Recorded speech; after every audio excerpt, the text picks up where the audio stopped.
Okay guys, back again. So I had a heck of a time trying to get that drain down there to actually clear because it was like frozen. I could feel, it still feels ice cold right here.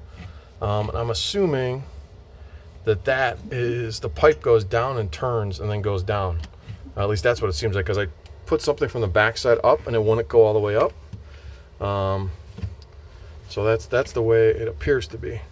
But what I'm gonna do now is I'm gonna take a little hot boiling water. What I did to actually help push it through, because I couldn't go through there, is I took some of this hose, I stuck one end in, I heated up the water that was sitting there with the blow dryer, and then I blew air down while I put my fingers around it to kind of seal it, and it eventually just went pop, and I heard it pop, and it pushed down and it started draining. So that seemed to work. It was a pain in the neck, but I'm trying to still do this fast so that I don't, you know, my food doesn't go back, because I don't have everything inside the cooler.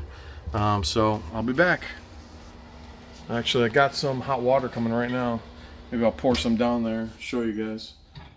This is hot, so just got this out of the microwave.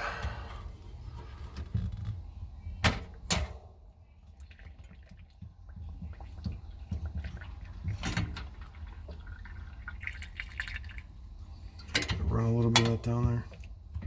Just make sure that it's steaming hot water. Make sure that the drain's open, because I want to get this thing back together. Okay, it looks pretty good to me, so I'll see you guys in a little bit.